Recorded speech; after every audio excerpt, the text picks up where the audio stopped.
See oli nagu üllatus, et see oli pettumus ka,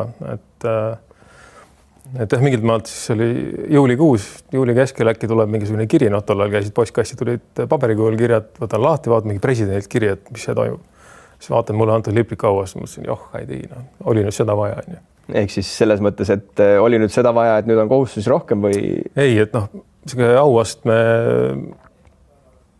aura oli see, et selline ohvitseri hakatis ja nii edasi, et oleks tahtnud pigem selle nooremseersandi auastmega nagu edasi minna ja ehitada karjääri teistmoodi ülesse. Et see, et siin tehakse lipnikuks kohe, see lõikab sul mingisugused võimalused ära, mida ma oleks tahtnud teha, et võib-olla oleks eelistanud seal allohvitseri ideed jätkata ja nii edasi. Kui noored mehed mõneaastase kogemusega tulevad sõjakooli, kus võib-olla nende juhid on sama taseme kogemusega, ehk siis tekib seal ikkagi mingit konflikti ja siis kõik arvavad ennast väga hästi ja seda meil seal tuli ette ka, aga mingi hetkel ikkagi rahuned maha ja ikkagi saad aru, et tegelikult see, mida sulle õpetatakse, on ka õige ja sul tekib rohkem valikuvariante, aga see ego küsimus seal noortel meestel oli päris tugev seda. Kui sa ohust räägid, siis vist oli 2 või 3 korda, kui ma Kosovos kandsin kuulivesti kiivrit ja täisvarustust. Et ükskord oli staanlastel on mingi marssen, kus nad kõnnivad 25 kilomeetrit mägedes, et medal saada, siis kõik jooksevad selle peale ja seal on nõue see, et sa võid 10 kilot mingit raskust kaasas kandma. Kogu pundiga mõtlesin, et lähme lihtsalt matkama, siis mõtlesin selgelt, aga ma panen full gear selles mõttes, et ma ei lähe sinna mingisuguse 10 kilose mingisuguse liivakotiga. Ja see oli esimene kord, üks ma kogu staffiga käisin Kosovos ringi. Ja teine kord oli, kui ma Itaalia karabineeridega mingit läbiotsimist käisin koos tegemas.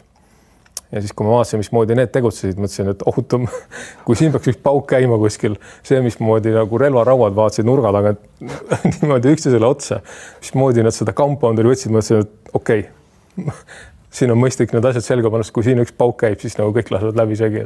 See võib-olla ilmestab seda ohuteemat nagu kõige paremini. Kõlab nagu Afganistanis kohalikega koostöö tegemine, et kunagi ei teadnud, et kummalt poolt sa tina saad, kas vastaselt või siis liitlastelt.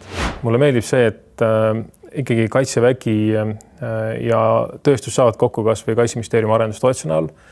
Mulle meeldib need initsiatiivid, mis praegu uus Kaitsevägi võtnud on, et ta tahab kuulata, mis tööstusele pakkuda on. Ta on pakkunud tööstuse tulema Kevadtormi õppusele ja nii edasi.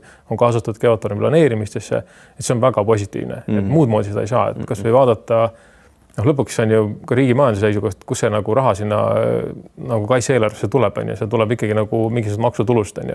Et see on osa nagu tööstusest ja see tsükkel nagu käib, aga kaitseväelane sellest aru ei saa keskmine.